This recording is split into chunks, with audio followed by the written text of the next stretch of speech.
bersama kajian yang akan disampaikan oleh guru kita. Kepada beliau dengan segala hormat kami persilahkan. Allahumma sholli ala sayyidina Muhammad. Allahumma sholli sallim wa barik alaihi.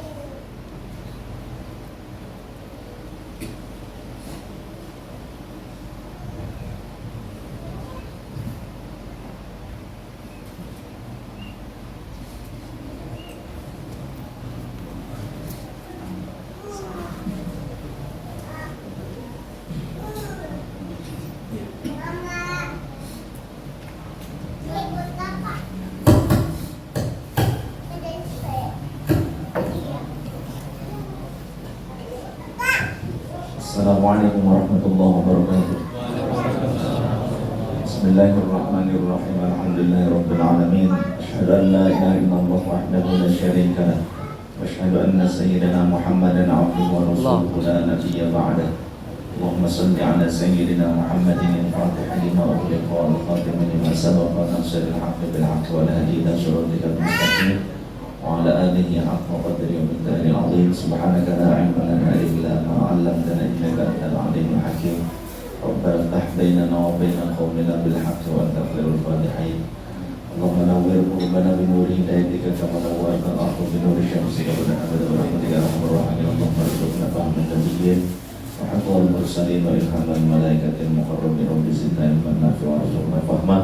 اللهم فقهنا في الدين وعلمنا التأويل. اللهم اهد قومنا بهداك اهدنا واهدنا صراطك المستقيم صراط الذين أنعمت عليهم من النبيين والصديقين والشهداء والعارفين. اللهم افتح علينا فتوح العارفين. اللهم سلم ألسنتنا عن سلف القلم وعن خطأ الفتاوى. اللهم ارزقنا معرفتك يا أرحم الراحمين. اللهم أمتنا عند سجودنا في صلاتنا إليك بحسن الخاتمة. آمين يا الله. وعند تلاوتنا بكتابك الكريم. آمين يا الله. عند قراءة آية الرحمة والمحبة إليك. أو عند صلاتنا إلى سيدنا محمد صلى الله عليه وسلم بالمحبة الأعلى. آمين. أو عند نشر العلم أو عند طلب العلم أو عند جلوسنا في مجلسنا مجلس العلم ومجلس أحباب الرسول أو عند نشر العلم عند كتبنا وعند تلاميذنا وعند العلماء والأولياء والشهداء والصالحين وعند حضور رسول الله صلى الله عليه وسلم أمامنا بالتبسم إلينا. آمين يا الله يا رب يا رسول الله. تبسم إلينا. آمين آمين آمين يا الله.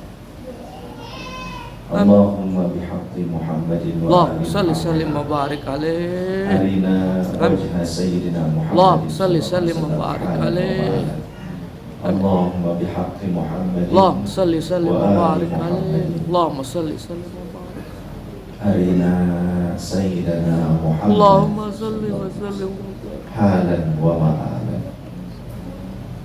اللهم بحق محمد وآل محمد. أرنا وجه سيدنا محمد صلى الله عليه وسلم حالا ومآلا مناما ويقظة. آمين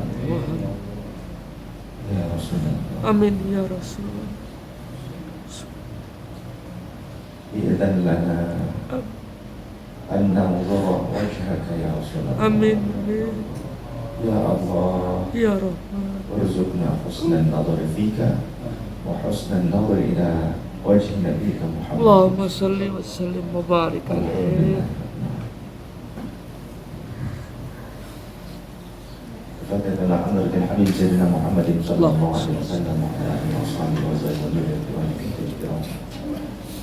ثم إلى روح جميع الأنبياء والمرسلين وعلماء الشرعيين وإلى أرواح أمة المؤمنين وأهل بيت الرسول كرة الرسول وذرية الرسول والخلفاء الراشدين ولسائر أصحاب الرسول صلى الله عليه وسلم والتابعين وأتباع التابعين وإلى أرواح جميع العلماء العاملين والفقهاء والمحدثين والقراء والمفسرين والسادة الصوفية المحققين مكانه وإلى أرواح جميع العلماء العاملين والفقهاء والمحدثين وجميع مؤلف الكتب من علماء السنة كمحسن حاضر كالحافظ عبد الله عبد الله بن علوي الحداد ولا واحد مشايخنا وشام أجمعين ولا أول مشايخنا لسلسلة طريقة الشاملية العالية خصوصا الإمام طريقة الخليفة الشيباني الشاملي محمد بن مسلم البخاري وشام الخالد الوجبان وشام الحفاظ الإسلام السلطان والشيخ محمد عوض بن عفان فضل العالم الله من الشيخ الخضاني والإسلام الإسلامي وسادتنا الصديقين وإلى أرواح آبائنا وأمتنا وجداتنا وجداتنا وأخواننا وأخواتنا وقريبائنا وأحبائنا وجداتنا وإلى أرواح جميع المؤمنين والمؤمنات والمسلمين والمسلمات وإلى ولي ساكن الجوي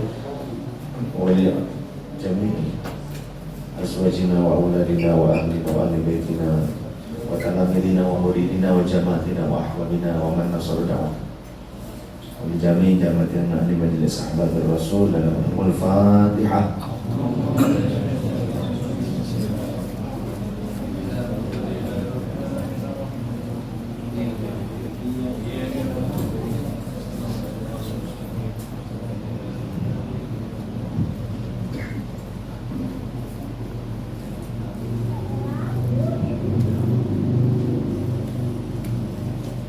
Bismillahirrahmanirrahim.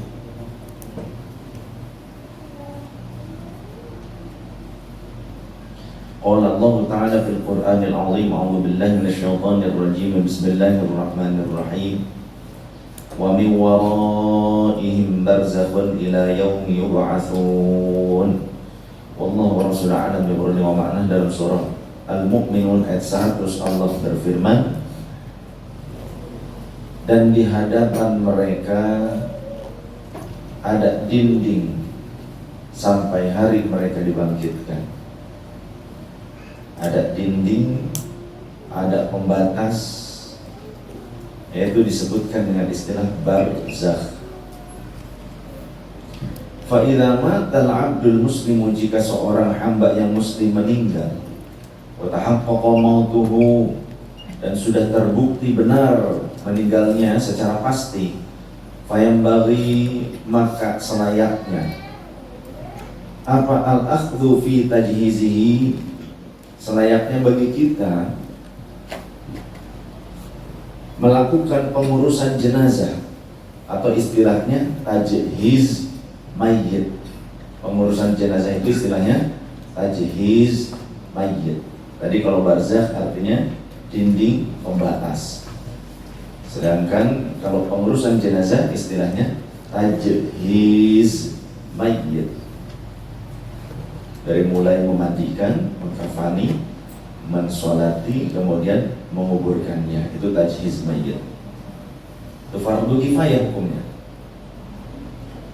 Al-akhdhu fi tajhizihi ila qabrihi bi ghaslihi wa takfinihi wa sholati alaihi,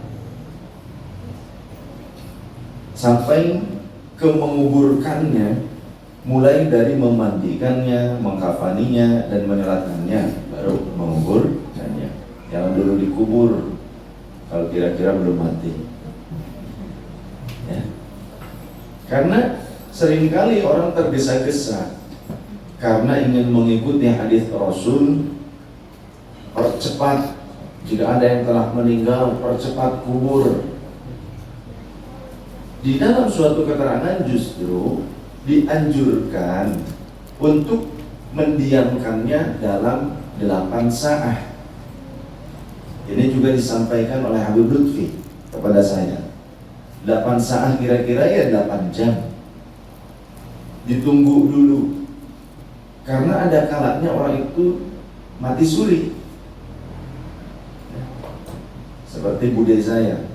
Bude saya sudah dikuburkan, bangkit lagi ketika masih kecil, umur kira-kira kelas 5 SD. Tapi ya hidup lagi sampai beliau tua, sampai punya cicit. Tapi tangan kirinya itu tidak kuat untuk menahan beban yang berat, karena beliau menggunakan tangan kirinya untuk membentur kayu penutup dan juga tanah urugan. Anak kelas 5 SD, tapi dengan izin Allah sudah dikuburkan. Jadi pada saat pulang ke rumah, di rumah lagi tahlilan, bubar. Ya, padahal yang tahlilan itu kan la ilaha illallah, tidak Tuhan yang hak untuk disembah kecuali Allah.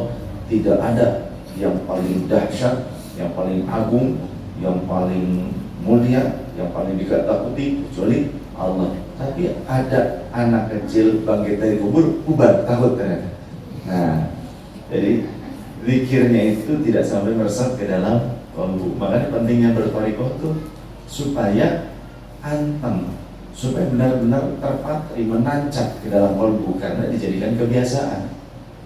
Kalau thariqah itu kan ada waktu-waktu tertentu yang digunakan untuk mengingat Allah dan dididik, diajarkan oleh mursyid supaya continue istiqomah dalam berzikir. Kalau sudah terbiasa maka akan menjadi habit, ya kan? Kalau sudah sering continue maka akan menjadi habit. Jadi zikir kalaupun kaget Allahu Akbar. Tapi karena kalau habitnya itu ternyata hal-hal yang jorok, jadi ketika menghadapi yang kaget, yang disebutnya aneh-aneh, itu kan. Nah, maka berzikirlah.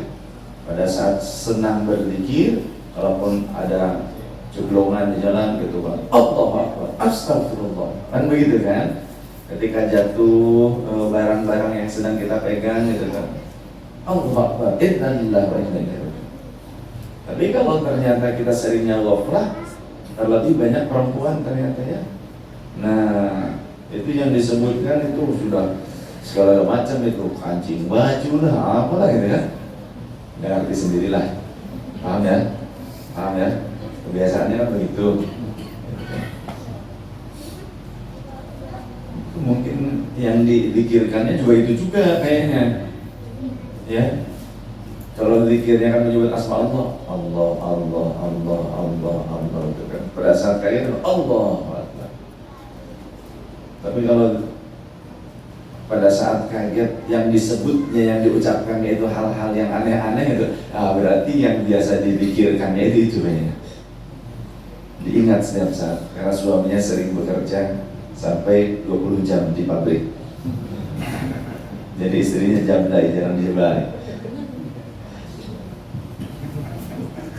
Paham ya? Nah, ada. Yang nggak paham dia aja, ada ikut ngaji aja, nanti juga insya Allah paham kapan-kapan tahun juga. Nggak paham sekarang nggak apa-apa, nggak wajib paham sekarang. Syukur-syukur paham sekarang, gitu kan? Ya kan memang kapasitas ini juga kemampuan kan ada Snapdragon 8, apa kan beda ya, gitu kan? Prosesor itu kan chipset itu kan beda-beda kemampuannya, sama gitu. Manusia juga. Makanya tambah mohon, jika kalian menjadi guru, jangan hanya bertujuan untuk mempintarkan atau membuat pandai murid-murid kalian. Hanya itu saja, jangan.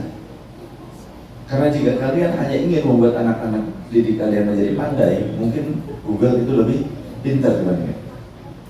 Tapi ketika kalian menjadi guru, berharaplah kepada Allah, semoga mereka kelak akan menjadi manusia yang berguna, bermanfaat, sehingga engkau yang mengajarkannya juga akan mendapatkan fadilah dan juga pahala dari manfaat yang mereka tebarkan terus menerus. Dan dengan mengajarkan seperti itu, semoga mereka menjadi hamba Allah yang taat. Itu sebetulnya. Karena pasti semuanya sebetulnya punya kelebihan masing-masing, punya kemampuan. Tidak semuanya harus sama. Contoh anak-anak sekolah, memang sistem pendidikan di Indonesia kan seperti itu. Anak didik itu bisa dikatakan pintar kalau semuanya bisa matematika dengan baik, fisika, kimia dengan baik. Tapi ternyata tidak semua seperti itu anak-anak. Manusia tidak semua seperti itu. Ada kalanya yang mungkin di satu bidang dia tidak memiliki kemampuan, tapi di bidang lain dia memiliki kelebihan yang lebih daripada orang lain. Maka pendidikan di luar negeri sudah seperti itu, sudah memilah. Bahkan anak yang dalam kondisi, mohon maaf, lumpuh otak, sehingga untuk berdiri saja dia susah, harus pakai ada penopang besi seperti robot gitu kan. Contoh Stephen Hawking. Kenal Stephen Hawking? Enggak. Stephen Hawking itu dia divonis mengidap kelumpuhan otak, sehingga sepanjang umurnya tidak bisa berdiri tegak seperti kita. Dia selalu di kursi roda. Kadang mohon maaf gitu ya, mohon maaf, ininya sambil air liurnya menetes, ini tangannya juga meringkel, ini aja ini apa miring-miring selalu ini. Ya. Tapi ternyata ahli sains, dia yang banyak membuka tentang alam semesta yang masih para peneliti itu belum sampai pada itu. Tapi dia sudah sampai tentang lengkungan waktu yang dia yakini ada di satu titik tempat yang tidak memiliki waktu, zero time. Itu Stephen Hawking itu dengan teorinya dia mampu menjabarkan, menjelaskan. Dan ternyata di kemudian waktu para ilmuwan coba terus mengkaji penelitian atau statementnya Stephen Hawking, ternyata mereka menemukan di mana ada sebuah dimensi dari semesta ini yang ternyata kalau kita masuk ke dalamnya itu kita tidak memiliki waktu, tidak terkena ruang waktu. Yang kita tahu ruang waktu itu ditimbulkan karena adanya perputaran galaksi, ya kan? Karena adanya matahari, gitu kan, bumi, planet, seperti itu. Tapi ternyata ada satu ruang yang tidak memiliki waktu. Itu Stephen Hawking yang dalam kondisi seperti itu cacat seolah-olah. Tapi kemampuannya, otaknya, kalau kita otak geser nggak mampu apa-apa. Tapi Allah geserin otaknya Stephen Hawking malah jadi canggih, jenius luar biasa, malah lebih daripada Albert Einstein. Kalau Albert Einstein itu IQ-nya 180, maka Stephen Hawking itu 200, bahkan mungkin lebih daripada 200. Termasuk Gus Dur itu mencapai 200 lebih, kalau 210 kalau tidak salah. Gus Dur itu penelitian tentang IQ-nya. Makanya Gus Dur itu membuat satu makalah dengan 1000 referensi buku yang berbeda-beda, hafal plus halaman-halamannya, nggak perlu ngeliat lagi. Jangan ambil sebuah kalimat yang diambil referensinya merujuk kepada buku tertentu pada halaman sekian, pengalamannya 1000 buku itu hafal semuanya Gus Dur. Jadi seperti fotokopian. Ada orang yang memang seperti itu. Cuma ya akibatnya memang karena fisiknya tadinya normal, kemudian kemampuan itunya lebih tinggi, akhirnya justru fisiknya yang tidak kuat Gus Dur. Matanya yang tidak kuat kan, mata fisiknya, tapi mata batinnya luar biasa. Bahkan Al-Imam Al-Haddad, pengarang kitab ini Sabilul Ibtikar, ya, Al-Imam Al-Habib Abdullah bin Alawi Al-Haddad, beliau itu buta secara fisik, fisiknya buta, termasuk guru spiritualnya. Siapa? Al-Habib Umar bin Abdurrahman Al-Attas. Jadi gurunya itu tidak berguru langsung sebetulnya. Jadi Habib Abdullah bin Alawi Al-Haddad ketika masih bayi dititipin oleh ibunya, disimpan di kuburan Habib Umar selama kurang lebih sekian tahun, sekitar 8 tahunan, baru diambil lagi setelah 8 tahun oleh ibu. Dititipin di kuburan Al-Habib Umar bin Abdurrahman Al-Attas, pengarang berarti atas sudah wafat Habib Umar ya, karena kan miskin ya, kemudian juga yatim. Jadi ibunya bingung, tapi yakin kepada wali, dititipin ke kubur wali. Tapi jangan jadi diikutin nanti ya, nanti di kuburan bayi, di kuburan wali banyak bayi, ini banyak siapa? Kalau sekarang kan dititipinnya kebanyakan di tempat sampah gitu kan. Ada yang dititipin di kolong jembatan, bayi, bukan dititipin sebetulnya, dibuang. Tapi ketika yang ngambilnya bupati kayak di Karawang kan gitu, diambil sama bupati. Jadi ujuk-ujuk orang tuanya ketika melihat anaknya sudah mulai besar, ganteng gitu kan, keren, cakep, ngaku orang tuanya dulu dibuang. Nah, awas hati-hati. Jadi Abdullah bin Alwi al-Haddad secara fisik dia tidak bisa melihat, tapi kitab karangannya banyak. Karena beliau tidak hanya menggadang-gadang nasab, beliau itu benar-benar mengamalkan ajaran Rasul SAW. Allahumma sholli wa sallim. Makanya menjadi wali, nggak cukup modal nasab dari Nabi.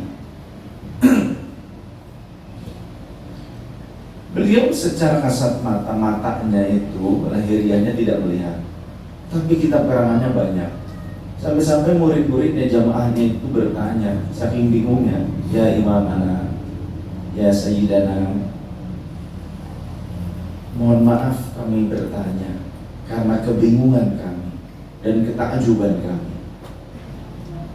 Secara fisik Anda tidak melihat, ya Habib, tapi kenapa kok kitab karangan Anda begitu banyak? Bagaimana caranya Anda bisa mengarang kitab sedemikian banyaknya? Banyak kitab karangannya. Dan kitab karangannya itu ya mengandung karomah, kitab-kitab karangannya. Termasuk yang sering dikaji oleh para ulama. Ada kitab Tebis, banyak kitab-kitab beliau. Akhirnya bagaimana jawaban beliau? Beliau dengan dengan kuku jempolnya beliau membelah dada bagian kiri, ya. Dada bagian kiri di bawah susu kiri 2 jari dibelah, dibuka, bukan darah yang keluar tapi cahaya memancar pada jamaah majelis tersebut. Beliau mengatakan, dengan inilah aku melihat dan aku mengarang kitab, aku menulis seperti ini. Masya Allah, luar biasa. Kalau dulu Imam Ghazali, beliau itu penanya, kan pena zaman dulu beda dengan pena zaman sekarang. Kalau zaman sekarang sudah ada tintanya di dalamnya. Zaman dulu kan dipotol dulu, ya kan, dicelup dulu, pena dicelup. Saya juga ngalamin begitu. Masih ada sih sekarang juga sebetulnya, dicelup baru bisa dipakai nulis. Nah, ujung penanya, mata penanya Imam Ghazali itu bersinar seperti lampu pelita. Jadi di saat gelap sekalipun nggak perlu lampu, karena itunya menyala. Dan kadang bisa bergerak menulis sendiri sesuai dengan sirnya, rasa yang ingin dituangkan oleh Imam Ghazali. Sama Imam Al-Haddad juga sama, seperti itu. Kenapa Imam Ghazali kok penanya bisa seperti itu? Karena dulu ketika menulis ada hinggap seekor lalat, kemudian beliau berhenti bergerak dan tidak mengindahkan tulisannya, hanya fokus dengan lalat supaya dia bisa minum sekenyang-kenyangnya. Ketika lalat itu sudah minum tinta tersebut sekenyang-kenyangnya, karena kalau tinta zaman dulu itu sekarang juga masih ada, tinta balok, kemudian ada air dibisin gitu kan, sedikit air digosok-gosok dan nanti itu mencair. Gosok-gosok itu tinta tradisional. Saya dulu pakai begitu, masukin ke tabung kecil yang ternyata ada serat-serat dari, kalau simpelnya pakai benang yang dikeluarkan dimasukkan di situ. Tapi yang bagus lagi menggunakan serat alami dari dalemannya pohon pisang, ya. Dalemannya itu bagian tengahnya ataupun bonggolnya itu lebih banyak lagi, di bawah bonggolnya kalau ada bonggolnya. Disobek sedikit, ditarik, itu nanti ada serat-seratnya. Diambilin seratnya, dikumpulin, kemudian dicuci, dijemur sampai kering, kemudian cuci lagi, jemur lagi, terus sampai 3 kali supaya tidak busuk. Karena kalau busuk nanti ada ulat dan bau. Supaya benar-benar tinggal serat. Nah, nanti itulah yang dijadikan sebagai tempat tintanya. Jadi saya kalau nulis ya bisa enakan gitu. Tapi kalau sekarang simpelnya, kita sekarang sudah ada pena yang sangat kecil ya. Sekarang sih anak-anak santri mungkin menggunakan ini, kurang kreatif kadang gitu kan, menggunakan ini high tech. Ini biasanya buat ahli-ahli gambar gitu kan.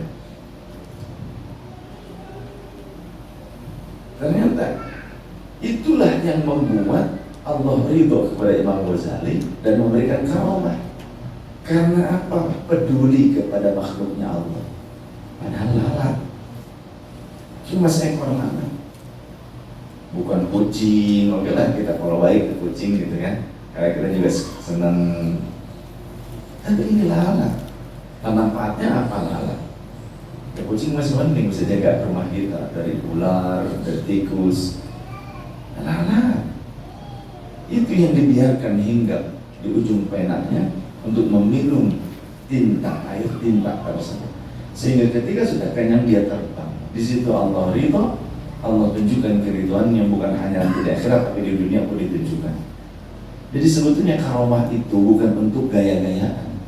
Jadi kalau ada orang memiliki keanehan kemudian semakin membuat dia sombong, itu bukan karomah. Ya, bisa jadi trik sulap. Maka ujung-ujungnya ketika dianggap wali, ujungnya jadi gelo, stres, ya kan? Nah, karena karomah itu bukan untuk tujuannya supaya dia yang dimuliakan oleh orang lain, bukan. Jika muncul karomah pada dirinya, maka orang tersebut, si wali tersebut akan mengembalikan kepada Allah. Bahkan tak jarang ada sebagian wali Allah, jika karomahnya muncul dengan izin Allah tapi disaksikan oleh beberapa orang yang menyaksikan itu ditaklid supaya bersumpah tidak menceritakan kejadian itu ketika si wali tersebut masih hidup. Tapi yang tidak sempat ditaklid, tidak sempat disumpah, yaitu bebas-bebas saja. Seperti yang saya gitu. Yang saya kalau muncul karomahnya terlihat, karomahnya Syed Ahmad Zakaria dan disaksikan oleh beberapa orang, ya, oleh murid-muridnya. Nanti itu murid-muridnya tuh ditaklid, disumpah. Ketika sadar, oh ternyata ini ada hal yang aneh nih muncul gitu, beliau akan kumpulkan, selama bersumpahlah kalian dengan asma Allah, selama saya masih hidup jangan pernah menceritakan kejadian ini. Gitu oleh yang nanti ramainya tuh ketika yang saya sudah wafat, oh ramai. Bahkan ketika wafatnya saja ada hal yang aneh. Yang saya beres dimandikan kemudian dikafani oleh Mbah Mansur, oleh muridnya sendiri. Murid kesayangannya kan Mbah Mansur, Bagus Muhammad Mansur. Jadi setelah dikafani itu hilang jasadnya. Yang saya tuh hilang jasadnya. Jadi pada saat diturunkan ke liang lahat itu kainnya aja ngelepes, ampleh. Kemudian oleh Mbah Mansur bingung, gurunya nggak ada. Gitu. Kemudian ditepuk sama ajengan kakeknya Ustadz Endang dekat Kiai Sodikin, tempatnya ada Ustadz Endang, saya kenal. Nah, kakeknya itu kiai ulama murid yang saya juga di daerah sana, orang Yasak sana. Itu Mbah Mansur ditepuk, ayo cepat, sudah nggak ada katanya. Masya Allah, Mbah Mansur tadinya bengong, cus baru sadar, astagfirullah. Itu dipul-pul kain kapan itu dipul-pul di bulan-bulan buntel-buntel itu kan, disimpan, dijejak itu kan, udah nggak ada, ngerti dijejak, pakai kaki dijejakin, just itu nggak ada. Jadi nggak ada jasadnya. Itu kalau insan kamil tuh gitu, ya. Insan kamil mencapai maqam insan kamil. Ada yang saat itu pula, ada yang ketika sudah beres dikuburkan, ada yang beberapa hari setelah dikuburkan, gitu. Ada yang seperti itu. Seperti halnya ini kisah nyata orang Turki. Dia itu sangat istiqomah dengan Al-Quran. Orang Ahlus Sunnah wal Jamaah di Turki. Bahkan dia menulis Al-Quran dengan tangannya sendiri. Menulis Quran dengan tangannya sendiri. Nah, bagian kulitnya, covernya itu dari kulit covernya. Pada saat wafat, sebelum wafat, si ayah wasiat kepada sang anak. Nah, kalau ayah wafat, tolong sertakan Quran ini di dekapan ayah, karena ayah ingin selalu bersamanya. Karena beliau ahlul Quran, dan itu tulisan tangannya beliau. Dilaksanakanlah setelah kematiannya. Tapi ternyata suatu ketika si anaknya hajian. Pas di Madinah ada toko kita. Pas dia masuk ke toko kita, toko Quran, ternyata si pedagang itu sedang memegang Al-Quran yang itu identik dengan Quran tulisan tangan bapaknya. Dari covernya, ya kan, covernya kan kulit, terus ada kan khas lah orang-orang Turki, pintar itu menggambar. Itu persis identik sekali. Lantas ditanyakan, wahai Tuan, ini belum sampai 1000 tahun kejadiannya, belum ya, ini kisah nyata, belum sampai 500 tahun kalau nggak salah. Karena yang menceritakan ini saya mendengar dari seorang ulama di Suriah, orang Suriah ulama maksudnya. Nah, kemudian ditanya kepada pedagang tersebut, Tuan, mohon maaf, ini Quran dari mana? Katanya. Oh, saya beli dari pengurus kuburan Baqi, tukang nguburin, ya, tukang gali kubur di pemakaman Baqi, ya, di Madinah ceritanya. Kenapa emang? Ini seperti Quran milik bapak saya. Oh gitu ya? Bisakah Tuhan pertemukan saya dengan tukang penggali kubur pemakaman Baqi? Oh iya, gini saja. Nanti antum datang lagi ke sini pada asar. Saya akan coba cari dia supaya nanti pada asar bisa ketemu dengan antum di sini. Baik, terima kasih.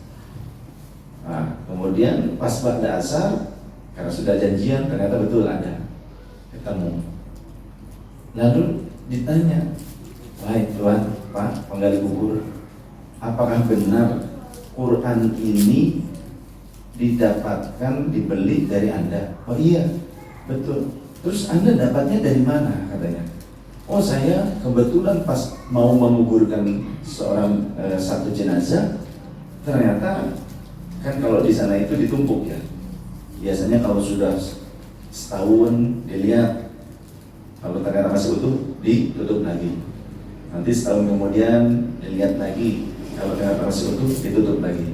Setahun kemudian dilihat lagi, kalau masih utuh sudah tidak dipindahkan lagi. Kalau sudah 3 tahun utuh tidak dipindahkan, seperti Abu Zaid Muhammad dan yang lainnya, seperti Syekh Nawawi, itu tidak dipindahkan lagi. Kalau 3 tahun sudah, per tahun itu dibuka, dilihat ternyata utuh, masih bagus, mereka nggak berani setelah 3 tahun. Sudah saja ditumpuk di atasnya. Nah, pas menggali, ternyata ada jenazah yang sedang memeluk Quran ini. Saya tidak tahu kuburan siapa itu. Maka kemudian ditanyakan tentang cirinya, gitu kan. Cirinya demikian. Oh iya, betul, katanya ada ciri tertentu. Mungkin tanda lahir atau apa, pokoknya ada cirinya. Akhirnya si anak tersebut menangis dan yang lain terasa bingung, ada apa? Sebetulnya Quran yang Anda sekarang pegang, Pak penjual kitab, itu Quran milik bapak saya. Dan itu tulisan tangan isinya tuh. Pas dibuka, coba buka. Betul, tulisan tangan, dan yang rapih tulisan tangannya juga. Itu tulisan tangan bapak saya. Beliau itu sangat mencintai Al-Quran dan selalu membaca Al-Quran ini karena memang tulisan tangan beliau. Dan beliau berpesan ketika dikuburkan, Quran kesayangannya ini supaya ditempatkan, dipeluk di dadanya. Tapi bapak saya itu meninggal di Turki dan dikuburkan di Turki. Cuma kenapa kok ada di sini, katanya. Ya itulah kuasanya Allah. dengan izin Allah, Allah memindahkan jenazah. Jadi ada yang seperti itu. Jenazah wali, ya, jenazah orang soleh, hamba Allah yang soleh, bisa saja dipindahkan dari suatu tempat ke tempat lain yang ternyata lebih mulia. Contoh saja gini, Habib luar Batang, ya kan? Beliau itu ketika jenazahnya akan dibawa ke mana? Pasar Minggu ya, Pasar Minggu, betul. Mau akan dibawa ke Pasar Minggu kalau nggak salah, mau dimakamkan di Pasar Minggu. Tapi ternyata pada saat keranda dibuka, jenazahnya nggak ada, hilang. Ternyata kembali lagi ke tempatnya yang sekarang dimakamkan. Kemudian dibawa lagi ke pemakaman kerabat-kerabatnya lah, ya, pemakaman keluarga baik. Ternyata gak ada lagi, hilang lagi. Sampai 3 kali. Akhirnya ada orang yang ingat, ya. Jadi orang tua yang mungkin masih ingat ucapan dari beliau. Beliau pernah pesan kalau beliau meninggal supaya dikuburkan di tempat di mana beliau tinggal. Oh, pantesan katanya. Sehingga dia dimakamkan di sana sampai sekarang. Kenapa demikian? Saya ingat ungkapan Habib Abu Bakar Gresik. Beliau itu wali besar. Habib Abu Bakar Gresik itu wali besar. Tapi rumahnya sederhana, ya, bahkan mungkin bocor. Murid-muridnya tuh mau memberikan fasilitas, mau membangunkan rumah yang layak lah untuk beliau, yang lebih baik karena beliau banyak tamunya juga. Tapi rumahnya kecil begitu, seolah-olah kurang layak. Apa jawaban beliau? Jangan, katanya. Kenapa kok jangan? Beliau sempat tertunduk dan kemudian menangis. Beberapa orang muridnya yang ulama pada saat itu diajak masuk, karena selalu ada tamu mulia datang ke kamarku, ke rumahku ini. Siapa memang, katanya gitu. Andai, kata Abu Bakar, andai rumah ini dibongkar, kemudian kalian bangunkan dengan yang mewah, aku khawatir tamu itu tidak mau datang lagi. Memang siapa sih tamunya? Karena didesak terus, akhirnya sudah sini. Beberapa orang kebetulan, tidak banyak, beberapa orang diajak masuk, ya, ke dalam kamar tempat beliau zikir, gitu. Menangis semua orang. Kenapa? Melihat sosok Rasulullah yang zotan dalam keadaan terjadi. Kurang lebih seperti itu hikayat yang saya terima. Wallahu a'lam bishawab. Dan saya yakin dengan aulia Allah seperti itu.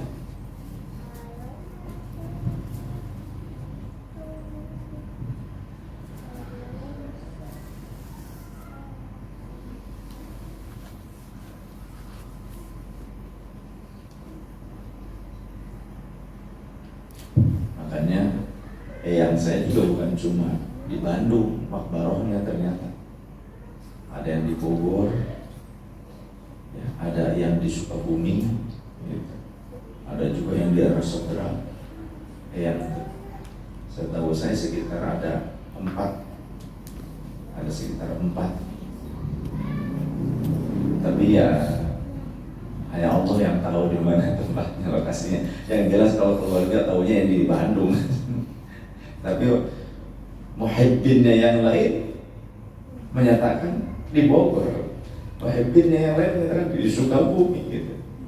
Tapi karena kan di Bandung ada keluarga, kalau di sana kan tidak ada keluarga, ya sudah kita nyatakan memang wafatnya. Dan Mbah Mansur juga menguburkan bukan jenazahnya, sebetulnya jenazahnya kan hilang tadi ketika sudah dimandikan dan sudah dikafani.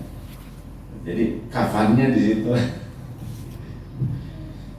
Walaupun kafannya di situ, Aang Nuh itu kan wali. anu gentur putra mama gentur Kiai Haji Abdul Haq ya. Abdul Haq Nuh.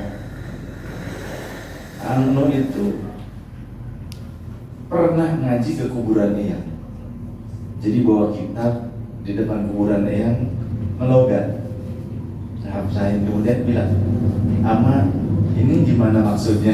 Ke kuburan gitu. Tuh. Oh, mohon jangan gitu. Ya namanya wali ngaji di makbarah wali. Maka Habib Abdullah bin Alwi Al-Haddad ngaji di makbarah Habib Umar bin Abdurrahman Al-Attas dititipkan oleh ibu. Tapi akhirnya faqih kan?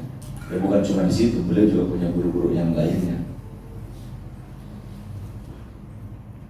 Oleh karenanya, wuqufuka baina yadai waliyillahi ta'ala, diammu di dekat walinya Allah, hayyan atau mayitan, entah yang masih hidup ataupun yang telah wafat, maka itu lebih baik bagi kalian semua. Di dalam syarah Khatib Al-Haddad dinyatakan lebih baik dibandingkan sholat sunnah 50 tahun lamanya. Kenapa? Ada haknya Allah kepada wali-walinya Allah untuk memberikan madad. Madad itu syafaat, pertolongan yang melalui hamba-hamba terkasih Allah. Ada lagi istilah lain, imdad. Kalau imdad, pertolongan langsung dari Allah kepada hambanya. Nah, kalau madad melalui wasilah. Madad ya Sayyidi ya Rasulullah, contoh seperti itu. Hamid dana ya Sayyid Syekh Abdul Qadir, seperti itu. Jadi madad, ada kekuatan yang Allah berikan melalui wasilah, pertolongan, syafaat hamba-hambanya Allah. Di antaranya dalil pendukungnya adalah hadis Rasul dengan derajat yang ada yang kuat, ada yang lemah tapi tidak sampai palsu. Ada di dalam kitab Al-Jami'us Shaghir karya Imam Jalaluddin As-Suyuti, kitab hadis yang pendek ya. Juga dalam syarahnya kitab Faidul Qadir karya Asy-Syaikh Al-Munawi ada keterangan begini, la yakhluwal ardu, bumi ini tidak pernah sepi, min arba'ina rajulan, dari 40 orang laki-laki. Dalam riwayat yang lain 40 orang laki-laki dan 40 orang perempuan. Jadi ada perempuan juga wali. Kalau Nabi laki-laki semua, Nabi Rasul semua laki-laki. Tapi kalau wali ada perempuan, karena namanya waliyatullah. Waliullah laki-laki, waliyatullah perempuan. Mudah-mudahan ini semua pada jadi waliullah, jadi waliyatullah yang perempuan. Amin. Anak-anak kita juga mudah-mudahan Allah jadikan kekasih. Amin. Jadi wali-wali yang terus menjaga. Ya. Fabihim tunsaruna, kata Rasulullah. Maka dengan wasilah mereka kalian ditolong. Wabihim tusqauna, dan dengan wasilah mereka kalian dicurahi hujan. Idza mata ahluhum, jika salah seorang di antara mereka meninggal, abdalahullahu makana, maka Allah akan menggantinya dengan orang lain pada makomnya, pada tempatnya. Jadi wali itu tidak akan pernah berkurang sebetulnya sampai akhir masa, sampai di mana orang-orang mukmin sudah wafat. Ketika belum wafat semua orang-orang beriman masih tetap ada 124.000 jumlahnya, sama dengan jumlah total Nabi 124.000.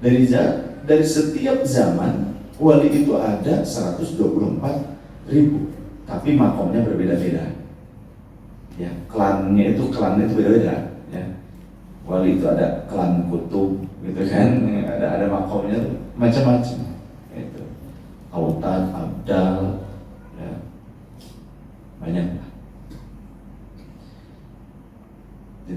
124.000 nabi.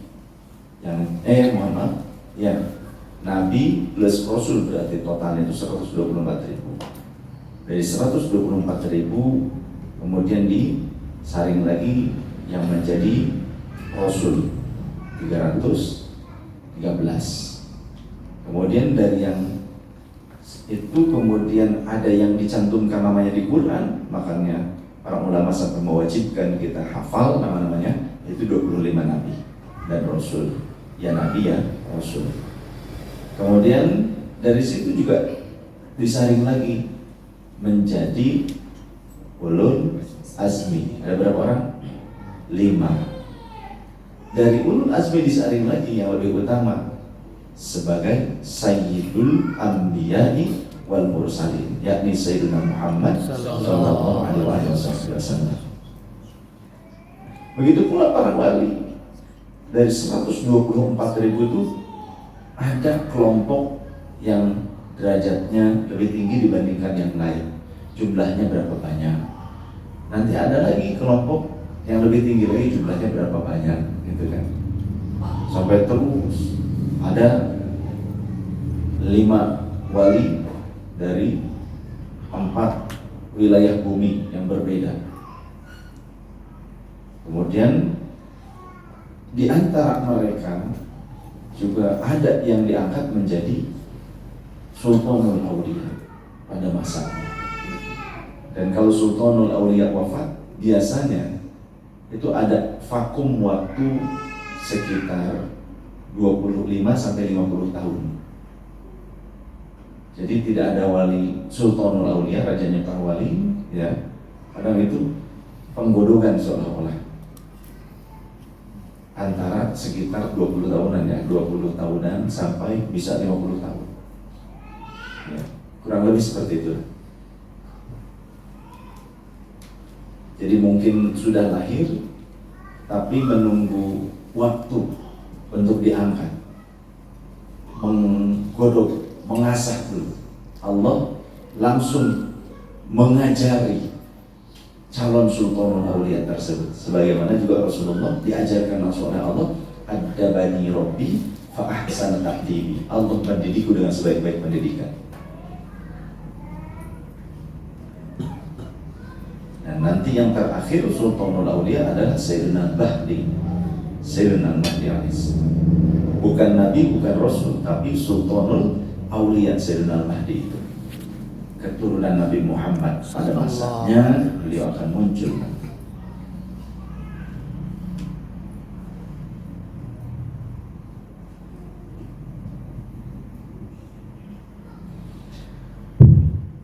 Wa yanbaghi an yura'iya fihi, dan sepatutnya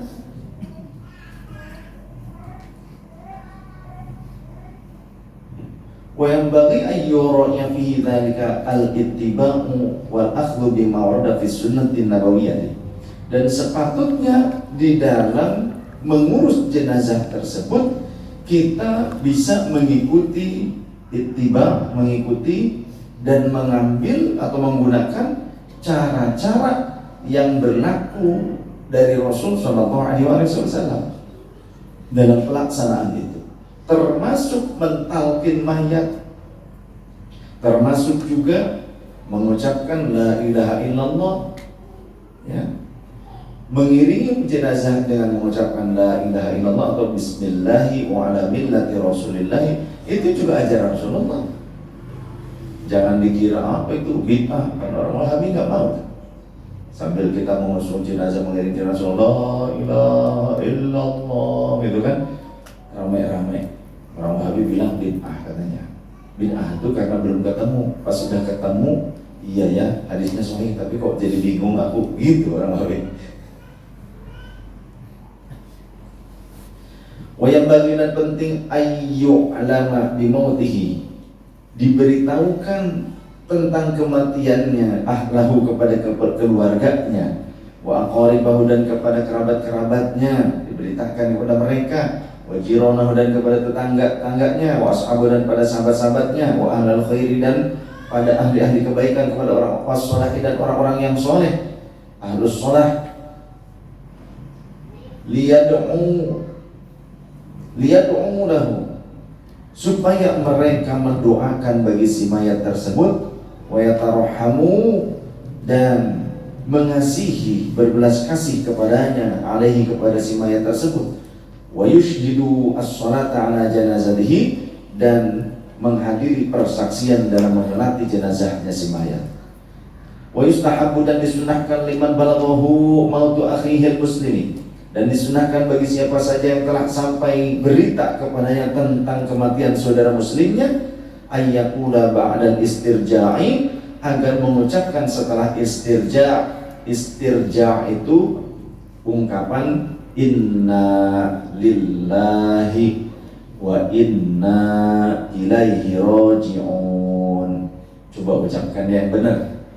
Inna lillahi wa inna ilaihi raji'un. Jadi wa inna ilaihi, bukan wa inna lillahi raji'un, ya. Inna lillahi wa inna ilaihi raji'un. Itu istirja. Apa? Istirja. Pakai ain, ya. Istirja.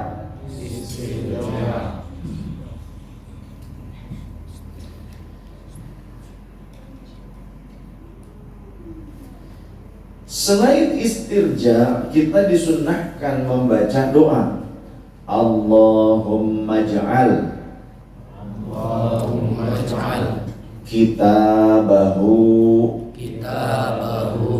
fi illiyina waktubhu indaka minal muhsinina wakhlufhu fi ahlihi fil ghabirina waghfir lana walahu ya rabbal alamin. Nah, ini kalau yang meninggalnya seorang laki-laki pakainya hu, Allahumma ij'al kitabahu. Kalau perempuan, Allahumma ij'al kitabaha. Kalau yang meninggalnya banyak, Allahumma ij'al kitabahum, ya, atau kutubahum, bisa dengan kata jamak. Fi illiyina waktubhu, hu bisa garis miring ha, bisa garis miring hum, ya, hu-nya diganti dengan ha kalau yang meninggalnya seorang perempuan. Kalau yang meninggalnya lebih daripada satu, mau perempuan semua, laki-laki semua, mau campur kayak, mau bencong kayak gitu kan. Nah, mau paro-paroan gitu kan, paro laki-laki, paro perempuan. Tapi lebih daripada satu orang pakai hum. Indaka minal muhsinina wakhluf hu bisa diganti dengan ha, bisa diganti dengan hum. Fi ahlihi bisa diganti hi dengan ha, dengan hum boleh.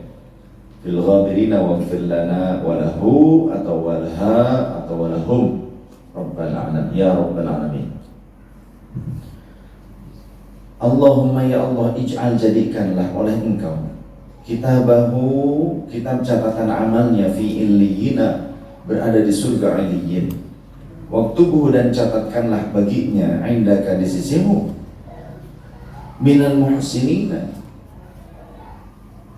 jadi sebagian atau menjadi bagian dari orang-orang yang berbuat kebaikan, ahli berbuat kebaikan. Wakhlufhu fi ahlihi, dan gantikanlah ia dalam keluarganya, fil ghabirina, pada orang-orang yang terdahulu. Waghfir lana walahu, dan ampunilah kami dan dia, ya rabbal alamin, wahai Tuhan semesta alam. Wa yaqulahu, dan juga hendaknya kita mendoakan. Oh, kedinginan, matiin aja, kasihin sekolah aja.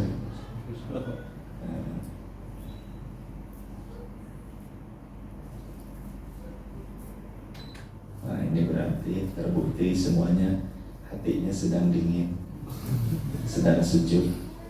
Tapi jangan kebablasan dingin tak punya perasaan. Ya, aduh, ampun. Itu sih, akibat diamin aja. nggak dipeluk, nggak diajak ngobrol, nggak kopi. Dulu pernah hangat, tapi menjadi dingin karena nggak segera mau seruput. Diamin aja. Wa yad'ulahu wa yusni 'alaihi bil khairi, dan dianjurkan juga berdoa untuk orang tersebut dengan doa-doa yang lainnya dan juga memuji kebaikan-kebaikannya. Makanya bersaksi kan, kita juga disunahkan bersaksi. Atashhaduna, contoh persaksian, contoh kalimat persaksian. Atashhaduna anna hadzal mayyit, ya, anna hadzal mayyita. Kalau mayitnya laki-laki, kalau mayitnya perempuan, anna hadzal mayyitata. Atashhaduna, apakah kalian bersaksi? Anna hadzal mayyita, atas sesungguhnya mayit ini min ahlil khair, bagian dari kelompok ahli kebaikan. Maka dijawab khair, baik. Gitu. Atashhaduna anna hadzal mayyita min ahlil khair, khair. Gitu. Kalau memang kita meyakini orang itu khair. Tapi kalau ternyata orang itu meninggalnya bulan Ramadan, bagus gak? Hari Jumat Ramadan, bagus gak? Satu overdosis, mabok, gimana? Bagus apa enggak? Ya enggak. Ada, emang ada. Dulu di Cirebon saya pernah mendapati kejadian seperti itu.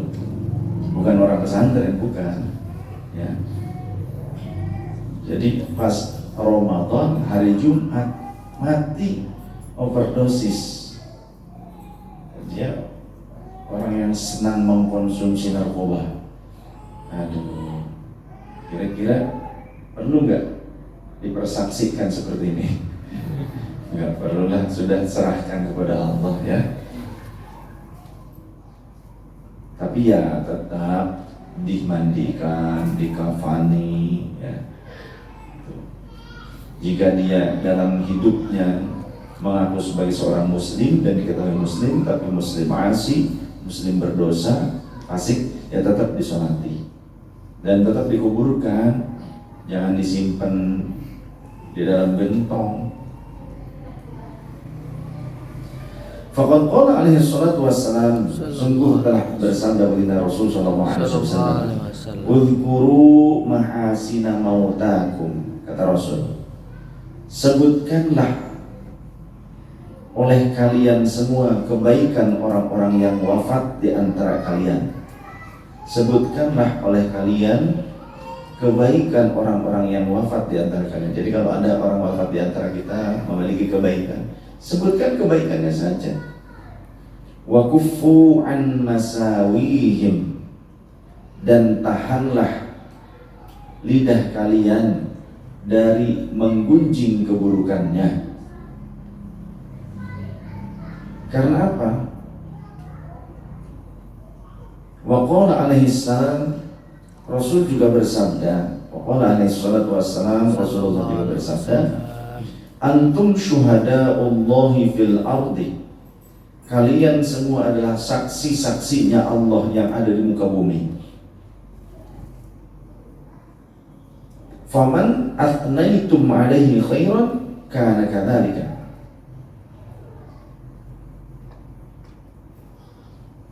maka siapa yang kalian puji kebaikannya,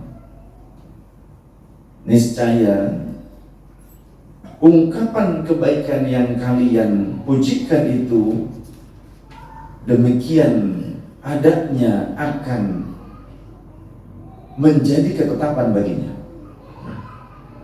Karena kadzalika, maka seperti itu pula yang wajib terjadi kepada si mayat. Al-hadits bermakna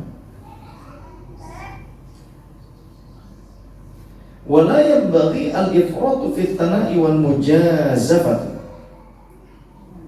wala yanbaghi al-ifratu fi at-tana'i wal mujazafati, dan tidak selayaknya terlalu berlebihan dalam memuji-muji, wal mujazafatu, dan secara serampangan, ya, mengada-ngada jangan. Mujazafatu fihi bima yuqi'u fil kadhibi wa ma yuqaribuhu, yang mengarah pada dusta,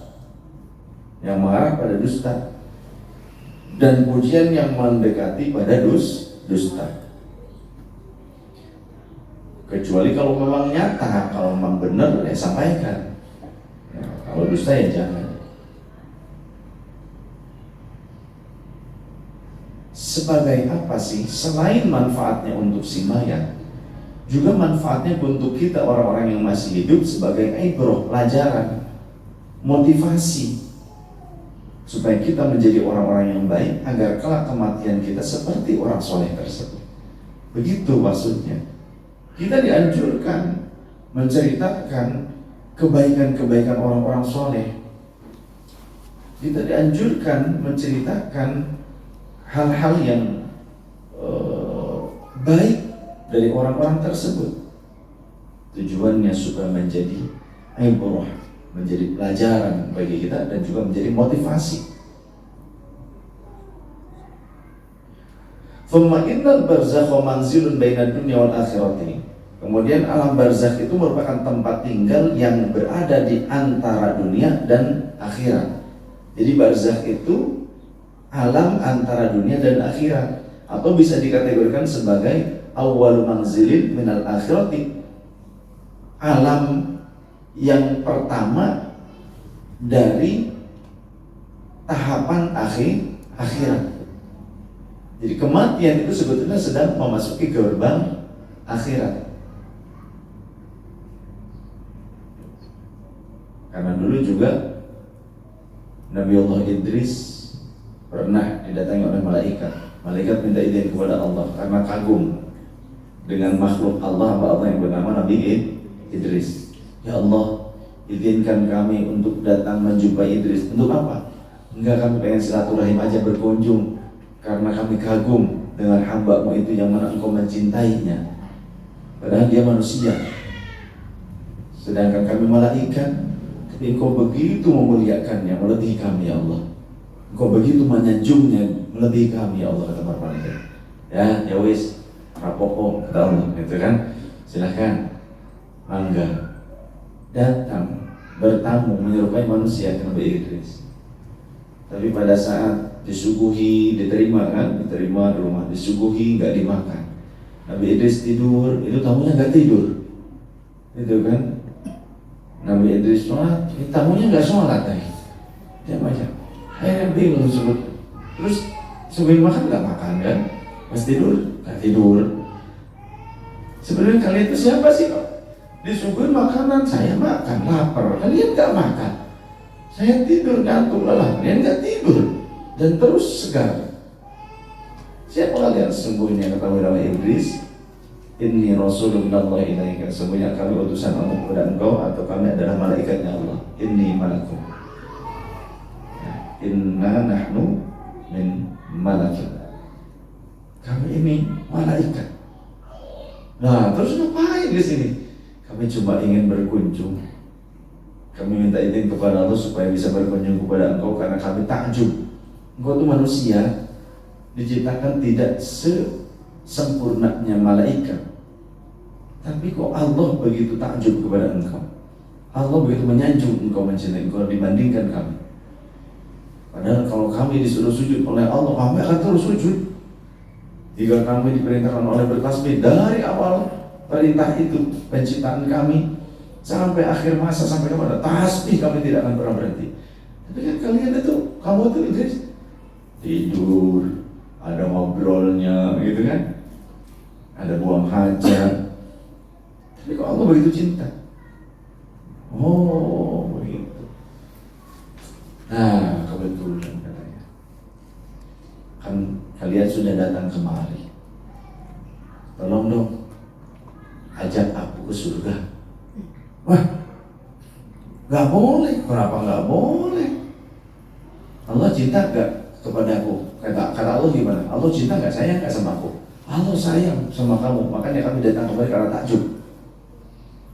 Ya terus, kalau Allah sayang kepada hambanya, Karena apa? Ibadahnya, gitu kan? Terus apa yang akan diberikan oleh Allah nanti yang abadi? Surga, kata malaikat. Nah, kan surga kan? Nah, sekarang Allah sudah mencintai aku, betul tidak? Betul. Surganya belum dapat. Boleh dong aku mendapatkan surga? Ya boleh, tapi belum waktunya katanya. Belum waktunya. Emang kamu yang atur apa? Allah yang atur. Ya sudah, gak usah protes. Kata Nabi Idris. Lewat yang atur Allah. Yang menetapkan siapa yang masuk, kamu apa Allah? Allah Ta'ala. Yang menetapkan kapan waktunya masuk ke sana, kamu apa Allah? Allah Ta'ala. Ya sudah, gitu. Coba bilang ke Allah. Kemudian bingung itu malaikat. Bentar, kami tanya dulu. Pergi dulu malaikat. Malaikat menghadap kepada Allah. Ya Rabbi, Idris hambamu itu ya Allah, dia minta masuk ke dalam surga. Begitu. Ya sudah, kasihkan. Tapi ya Allah, kenapa? Gitu. Malaikat juga ada interupsi. Iya, buktinya di dalam hadis kan ketika kata Allah, tebarkan rahmatku kepada ahli-ahli zikir tersebut. Kata malaikat, ada malaikat interupsi, pimpinannya, jenderalnya, gitu kan. Ya Rabbi, inna fihim fulanan al-khata'ah. Sesungguhnya di antara mereka yang ahli zikir itu yang sedang berzikir berkumpul bersama itu ada si fulan yang banyak dosa. Innahu itanahu itinahun. Dia itu cuma datang numpang lewat doang, nggak niat dari rumah, kebetulan lewat, lihat ramai, ikutlah zikiran, sholawatan. Itu malaikat protes, interupsi sebetulnya, ya kan? Bahasanya seolah-olah. Coba kata Allah, wasyuhum rahmati, tegas Gusti Allah. Udah, tebarin aja rahmatku, berikan kepada mereka. Ya, karena mereka hum qaumun julasa la yashqa fihim jalisuhum. Karena mereka kaum yang siapapun duduk bersama mereka tidak akan ada yang dirugikan. Ngumpul di majelis sahabat Rasul nggak akan ada yang dirugikan siapapun, walaupun tukang jaga sendal, tukang jaga parkir, semuanya dapat bagian. Yang dagang kayak dapat bagian. Itu semuanya. Yang cuci piring, yang masak dapat bagian. Ya. Sing turu dapat. Ya. Yang ngantuk-ngantuk itu, kan ya. Apa gitu. Tandanya itu bahagia. Ya, bahagia. Majelis yang penuh ketenangan. Ini majelis tanda, majelis ini penuh ketenangan. Tentram semua orang. Masya Allah. Damai. Jangan tidur. Semua tidak dikecualikan dapat bagian, cuma kadarnya beda-beda gitu. Jangan pengen sama. Ya sing turu pengen foto baik kalau nyata. Beda. Ya. Beda. Tergantung kadar masyarakat.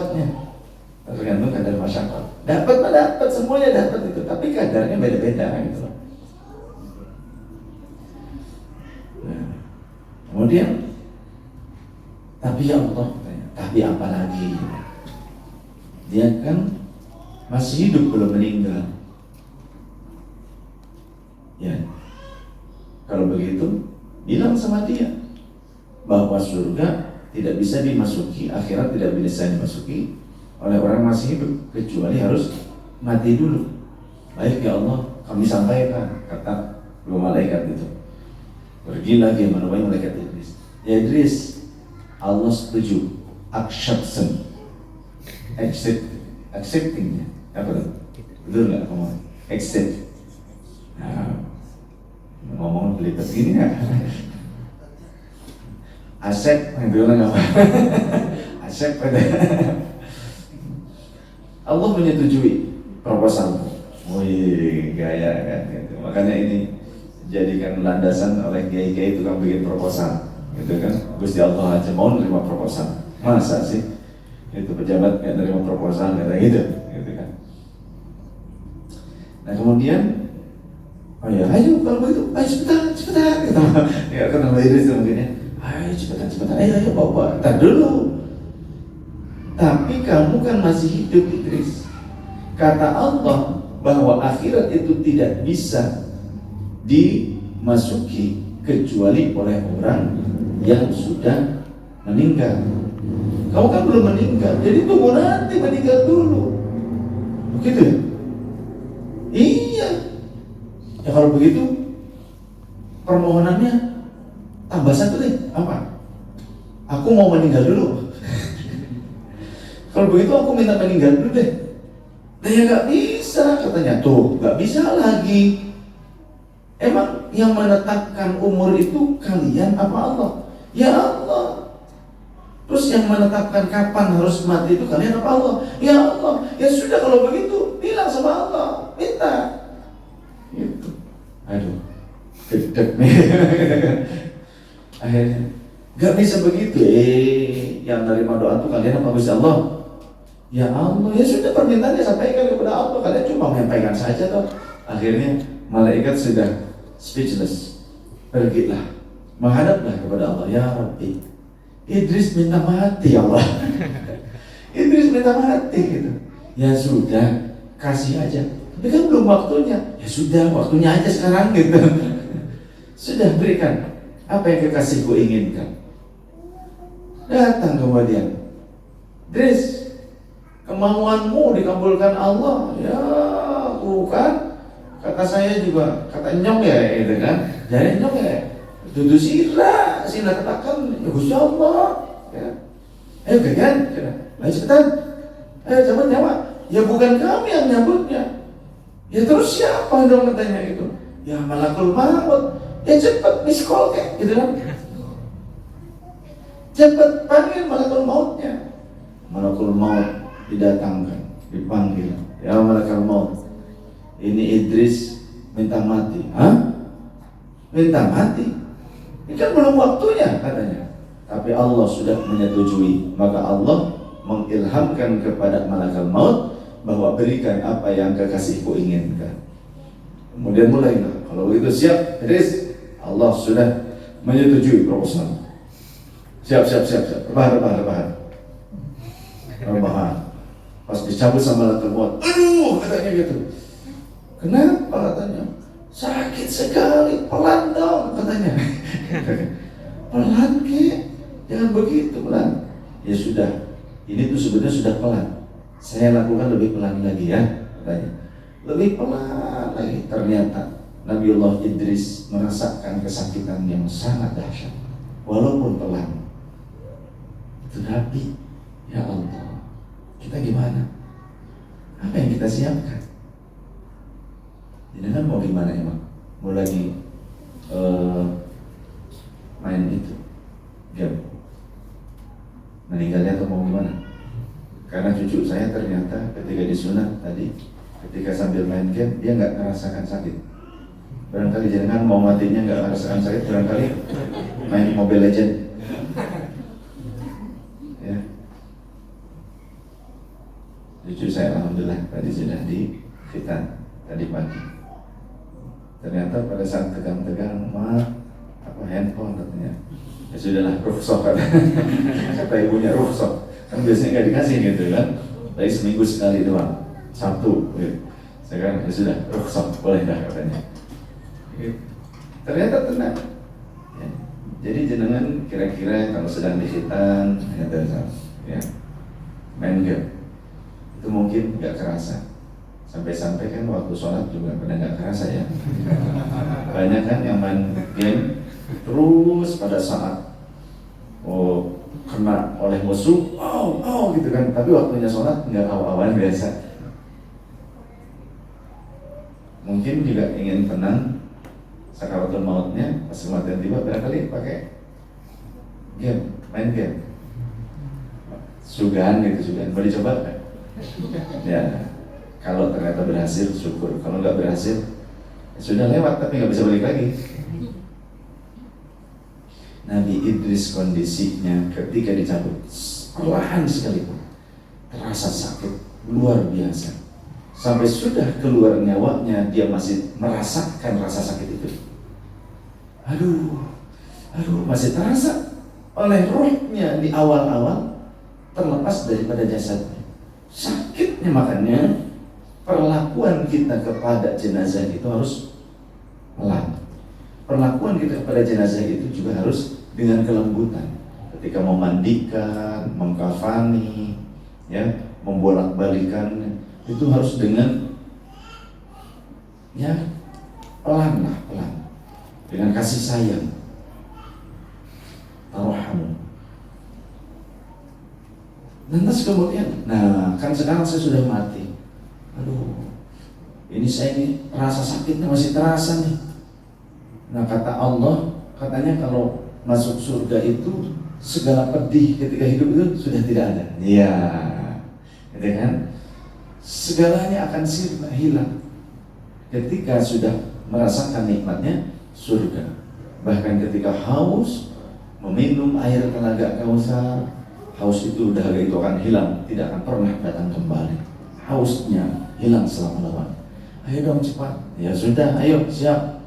Dibawa oleh malaikat yang tadi dua yang awal itu. Ayo pas di depan pintu surga. Kemudian Nabiullah Idris ini pikirannya berbeda, berubah. Yang tadinya mau ke surga, dia ngerem dulu. Kalau dari surga nanti ke neraka, dari ngelihat yang seneng, ngelihat yang ngeri, wah repot nih. Kalau nanti balik lagi saya bisa stres katanya. Gini deh, kan katanya kembali gitu kan, biasa disingkat-singkat gitu kan gitu. Kan Ahmad kan gitu kan. Kan apa? Jangan ke surga dulu deh.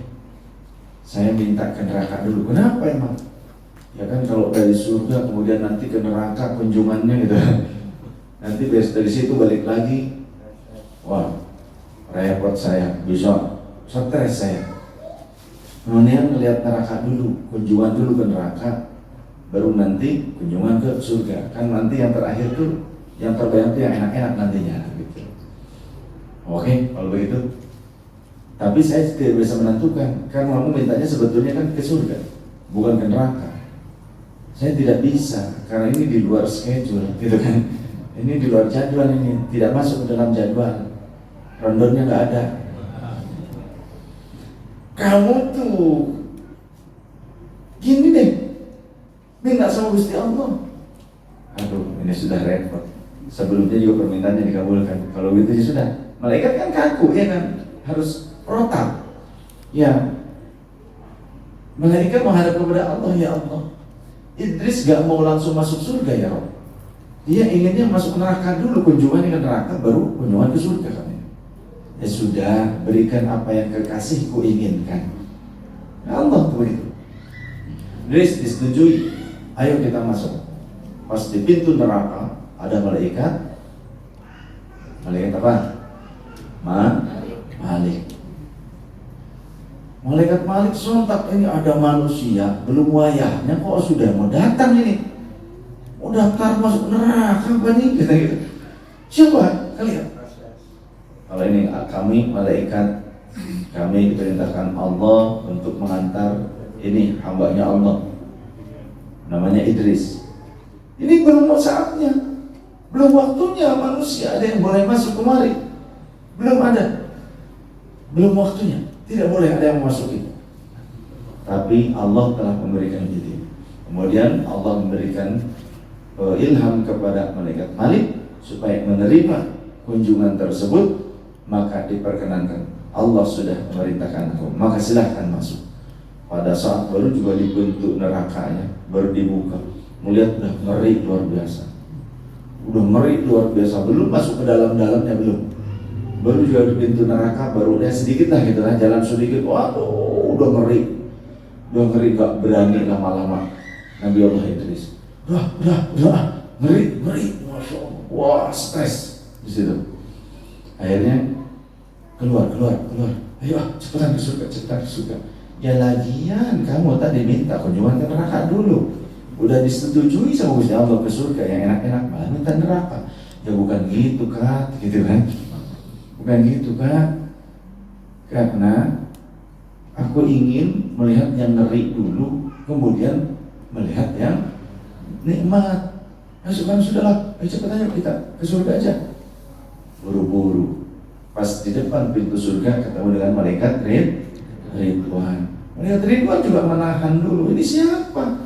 Ini hamba Allah, namanya Idris. Kami malaikat diperintahkan untuk mengantarnya masuk ke dalam surga. Belum wayahnya, tapi Allah memberikan izin. Allah memberikan ilham kepada malaikat Ridwan supaya menerima kunjungan tersebut, dipersilahkan masuk. Ketika sudah masuk, ya, masuk ke dalam, lantas kemudian, lihat indah, itu kan, senang, bahagia, semeringah, sampai rebahan di bawah pohon. Aduh ya Allah, katanya nikmat sekali, subhanallah, memuji Allah terus. Pada saat itu kata malaikat, ayo pulang, waktunya pulang. Enggak mau. Lah kenapa enggak mau? Kan kata Allah, kalau hambanya yang sudah masuk ke dalam surga akan dikeluarkan lagi apa tidak? Kata malaikat, ya tidak. Terus di surga hambanya Allah kalau sudah masuk ke dalam surga sampai kapan? Ya selama-lamanya. Ya sudah, aku kan sudah di dalam surga, ngapain lagi keluar lagi? Susah bener, gitu kan? Susah bener. Ya kalau aku balik lagi, aku harus repot-repot ibadah ini itu dan sebagainya. Oleh sini tinggal menikmati dong, gitu. Sudah dapat yang nikmat, kenapa harus susah lagi? Ya nggak bisa gitu kan? Kamu cuma sementara kunjungan. Kata siapa kunjungan? Emang Gusti Allah ngasih batas waktu tadi ketika ngasih izin? Enggak sih, loh kan enggak gitu. Bingung malaikat, akhirnya laporan ke Allah. Ya Allah, hamba-Mu itu Idris itu nggak mau keluar lagi ya Rabb. Kenapa? Padahal Allah tahu, tapi Allah ingin menunjukkan kepada para malaikat. Katanya kan kalau hamba-Mu yang sudah masuk ke dalam surga itu tidak akan pernah keluar lagi. Selama-lamanya mereka akan dalam surga, betul. Tapi aku haramkan surga dimasuki oleh siapapun sebelum kekasihku yang bernama Muhammad memasuki terlebih dahulu bersama umatnya. Maka kemudian dilaporkan kepada Nabi Idris, betul selama-lamanya Allah setuju janji Allah itu. Tapi Allah juga punya ketetapan, punya klausul undang-undang bahwa Allah mengharamkan surga dimasuki oleh siapapun sebelum kekasihnya yang bernama Muhammad dan umatnya masuk terlebih dahulu. Wah, Nabi Idris akhirnya dari situ beliau mengerti bahwa pantas itu setiap benda yang ada di surga, aku lihat ada kalimat la ilaha illallah Muhammad Rasulullah. Dari situ Nabi Allah Idris faham bahwa Nabi Muhammad adalah kekasihnya Allah yang paling dikasihi, dan dari situlah Nabi Idris terus bersolawat kepada Nabi akhir zaman yang belum lahir secara fisik, tapi namanya sudah terukir fi qaimil arsy fil jannah, ya, di tiang-tiang penyangga aras ataupun di dalam surga, semuanya tertulis nama Allah dan nama Nabi Muhammad bersandingan dengan kalimat la ilaha illallah Muhammadun Rasulullah. Akhirnya masuklah lagi Nabi Allah Idris dan meminta kepada Allah agar diperkenankan bisa berkhidmat kepada umat Nabi Muhammad, kepada Nabi Muhammad dan umatnya. Makanya menurut para ulama, selain Nabi Ilyas, Nabi Khidir, Nabi Isa, yang masih hidup itu diantaranya Nabi Idris. Selain Nabi Isa, Nabi Khidir, Nabi Ilyas, nah yang keempat Nabi Idris. Dan Nabi Idris itulah orang yang pertama menemukan teknik menjahit. Ya menjahitnya menjahit tangan, nggak pakai mesin jahit, gitu kan? Jahit, teknik menjahit itu Nabi Idris. Makanya yang usahanya penjahit, bukan penjahat ya, yang usahanya penjahit biasakanlah juga berhadiah kepada Nabi Idris, seperti tailor ataupun konveksi, supaya apa? Bagus hasilnya. Atau ketika kita mau menjahit, kita hadiah dulu kepada Nabi Idris. Mudah-mudahan insya Allah. Tapi ya ini yang harus sudah, ini juga harus sudah pelatihan juga. Jangan saya belum pernah sama sekali, kemudian ada pada Nabi Idris tiba-tiba bisa gagal. Ya, menjahit baju jadinya kantong terigu.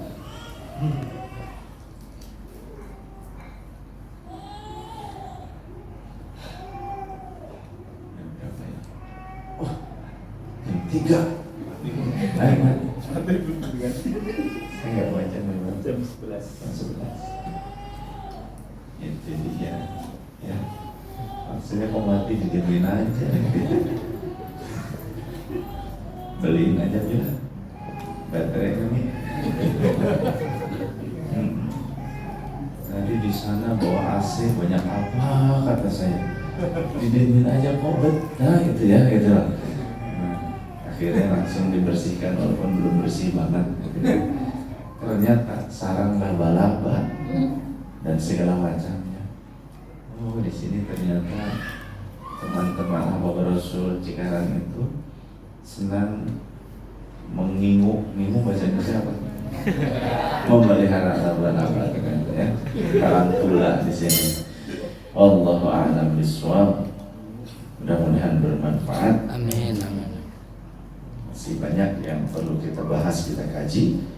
Yang terpenting istiqomah. Sedikit demi sedikit, yang terpenting istiqomah. Padahal Umi juga udah lelah tadi tuh di rumah tuh sudah hampir-hampir nggak berangkat. Ya, aduh, udah ya digeber terus kan berhari-hari itu kita kemana? Ke Batam, dari Batam 4 jam ke Meranti. Ya, di Meranti kemudian sholawatan, doa bersama, minta doa, kemudian pengajian juga sebagai pengajian. Malam itu pula Bupati Meranti Pak Muhammad Adil jam 1 setelah pengajian saya, setelah kita ngobrol-ngobrol ya, setelah ngaji kan ya, jam 11 selesai ngobrol-ngobrol dulu sampai jam 12, ternyata beliau dipanggil paginya. Jadi paginya harus ketemu dengan menteri, beberapa dengan Mendagri dan juga Menteri Keuangan. Jadi dipanggil dan beliau harus berangkat dari Meranti itu jam 1 akhirnya, karena janjinya kan jam 9 atau jam 10 pagi mungkin ya, pagi lah, sangat pagi, mungkin jam 9. Jadi harus segera berangkat jam 1 itu pula. Doain dulu kita kan doa semalam itu kan doa. Kemudian saya juga memberikan nasihat kepada para pemimpin manapun semuanya gitu kan, para pejabat, rakyat. Saya memberikan nasihat pada malam itu. Itu kan live streaming internasional. Dan alhamdulillah dengan izin Allah pagi harinya apa yang diharapkan rakyat Meranti dan bupatinya dikabulkan Allah. Jadi harapan DBH kalau nggak salah ya, dana bagi hasil tersebut dengan menggunakan asumsinya Pak Jokowi untuk tahun 2023 kan sebetulnya bukan untuk tahun 2022 kalau yang sudah banyak beredar kan untuk tahun 2022. Ini mah sebetulnya perhitungan yang diminta oleh mereka perhitungan untuk tahun 2023 kan ini sudah akhir tahun. Nah itu yang akhirnya dikabulkan oleh Allah dan diberikan oleh pemerintah pusat kepada rakyat Meranti, pemerintah Kabupaten Meranti untuk rakyat Meranti. Ya alhamdulillah, dan memang beliau gunakan untuk kemaslahatan. Jadi di sana kan baru 14 tahun ya, 8 tahun 14 tahun ya, 14 tahun pemekaran. Jadi masih perlu pembangunan, dan kita lihat di sana baru juga beliau itu mengumrohkan 230 orang, 250 orang marbot masjid, guru ngaji tradisional, bukan guru ngaji yang di sekolah-sekolah, bukan, guru ngaji ya, guru-guru ngaji, kemudian marbot masjid, kiai-kiai, ulama, ya, pesantren juga, khalifah Thariqah 250 orang, khalifah Thariqah, kiai, ustadz guru ngaji biasa, dan marbot masjid 250 orang ternyata baru pulang mereka diumrohkan. Dan rencana juga tahun depan mau diumrohkan pula, dan mungkin insya Allah dengan saya sebagai pembimbing umrohnya, karena para kiai mintanya begitu yang bertemu dengan saya. Tapi wallahu a'lam, mudah-mudahan. Jadi inginnya umroh bersama Ahbab Rasul, inginnya Ramadan, tapi yang kemungkinan jika jadi Ramadan, mudah-mudahan. Jadi bahkan ingin lebih banyak lagi. Terus anak-anak meranti yang mau kuliah, yang punya keinginan kuliah gratis. Kerjasama dengan universitas seperti ITB, UI dan yang lain sebagainya. Bukan UI-nya udah reader, bukan. ITB jalan buatan, bukan itu. Beneran kuliah dapat gratis beasiswa. Di seperti itu kan. Kemudian juga kerjasama dengan rumah sakit termasuk rumah sakit di Batam. Jadi rakyatnya yang asal orang meranti, gak punya BPJS, gak punya apa, pakai KTP diterima. Gitu. Ternyata pas saya beres dari lapangan acara lokasi sholawat dan zikir serta ngaji, terus kan kita ramah tamah dulu dong. Tapi sebelumnya juga saya datang singgah ke rumah dinas dulu, diterima oleh beliau. Pada saat diterima oleh beliau, saya lihat demikian. Saya ungkapkan, ada hal-hal yang saya ungkapkan, beliau sampai ngomong aneh. Padahal saya tidak ada yang ngasih tahu dari orang sananya, dari siapa gitu. Tapi Allah memberikan petunjuk, Allah memperlihatkan bahwa beliau itu keturunan dari Jogja. Beliau lahirnya di sana. Beliau, saya lihat, keturunan Mataram Islam ya. Pak, ini baru ketemu. Karena sebelumnya kan ke rumah transit dulu, barulah ke rumah dinas. Beliau di rumah dinas. Gak ada sepanjang jalan orang Ansor yang menjemput kami mengatakan kata Yogyakarta, nggak ada. Tapi di situ Allah memberitahu, Pak, Bapak harus jarah nih ke Jogja, Bapak harus jarah ke Imogiri. Dipegang sama dia, beliau kan bengong aja. Bapak harus jarah ke Mataram Islam, ke kota gede di Jogja. Bapak juga harus jarah ke itu, ke Demak, ke Sultan Agung. Bingung beliau. Sudah sempat Habib katanya bulan lalu lagi ke sana khusus ya. Wih, baik. Tapi ya jangan saya sendiri sama Habib lah, katanya diantar, katanya gitu. Beliau kayak ketakutan, kayak kaget. Ada apa ini? Emang Bapak dari Jogja Pak? Begitu ya. Ya memang kakek buyut saya, eyang saya, mbah saya dari sana. Raden Saleh katanya dulu diperintahkan untuk menjaga wilayah ya, Nusantara gitu kan, untuk wilayah sana kan perbatasan dari Portugis, ceritanya begitu, dari Portugis yang sudah masuk ke Malaka kan. Nah itu kan dekat dengan Malaka, bahkan akan membuat jembatan dari situ ke Malaka kalau nggak salah. Beliau jadi akhirnya semakin itu awal jumpa itu belum ngaji awal jumpa sudah Allah seperti itu kan. Saya juga nggak ngerti, pokoknya kelihatan aja, kayak kelihatan ini buah-buahnya apa itu kayak kelihatan dengan izin Allah. Dan akhirnya dia, kalau Bapak dari mana di sini, tapi ya memang saya ya keturunan dari sana katanya. Dan bapak saya tuh katanya ya biasa dulu katanya beliau dinas ya, tugas ya, main-main ya di lingkungan Sultan Agung, di situ itunya areanya, rumahnya, mungkin dinasnya mungkin di sana ya, karena mau keturunan dari sana. Kalau dari istrinya Raden Soleh itu ya itu sih seorang syarifah apa namanya, seorang syarifah gitu. Mutmainah kalau bahasa syarifah, mutmainah atau apa lupa lagi ya, kalau itu keluarga dari Malaka, Sultan Malaka mungkin kalau nggak salah. Setelah dipanggul, pas dipanggul juga Allah buktikan doa dan tawassul. Karena saya tuh tak bisa lepas dengan tawassul, doa dan sholawat, zikir kepada Allah. Sekitar 3 minggu berturut-turut setiap hari, katanya di sana hujan terus menerus karena memang sepanjang jalan juga awan cumulus tuh di atas tuh hitam tuh. Saya ngelihat awan tuh kayak berjalan-jalan berputar-putar di atas. sepanjang jalan di sana. Jadi panitia pun ketika belum berangkat, saya masih di Karawang pun panitia nelpon Umi minta doanya supaya gak hujan karena di sini hujan terus. Hujan tuh pagi, siang, malam, pagi, siang, malam terus begitu. Kan di kita juga begitu. Malah ternyata pas saya berangkat di Karawang kan badai. Di sini badai juga kan sama. Di Karawang kan badai ada ramai. Pas hari keberangkatan saya. Di sana pun seperti itu ternyata. Info dari kakaknya bupati setelah selesai acara itu kan, besok paginya sebelum balik pulang itu ada kakaknya datang. Infonya gak berhenti, gak ada satu hari pun yang tidak hujan.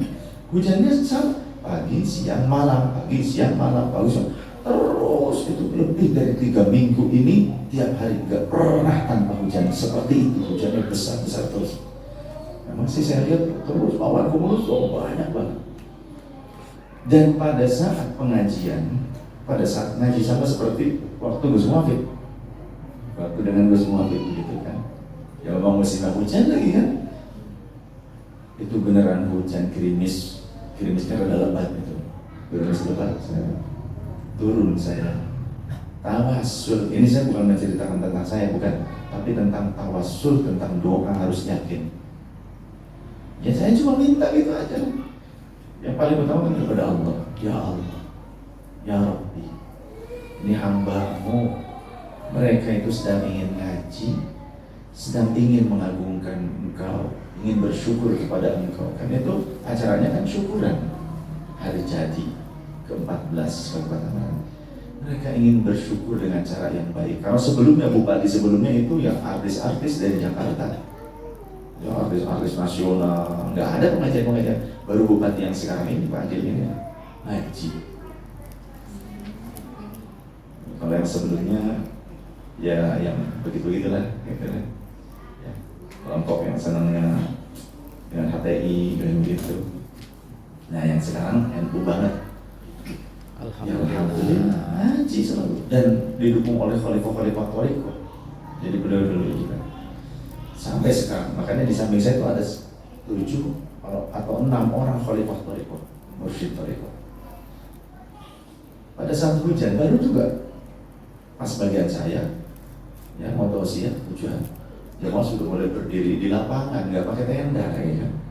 Jemaah sudah mulai berdiri, sudah mau mulai bubar. Turunlah saya mintanya begitu kepada Allah.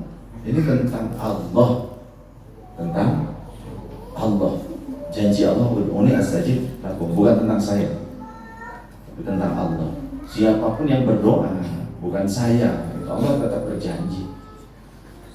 Terus juga tentang tawassul dalam hadis-hadis Rasul, dan itu juga diamalkan oleh para aulia dan ulama-ulama Ahlussunnah wal Jamaah. Selain Allahumma ya Allah berkata seperti itu.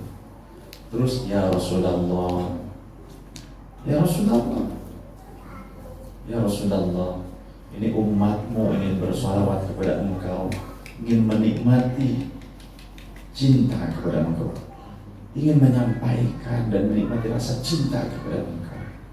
Ya Rasulullah, syafaatnya.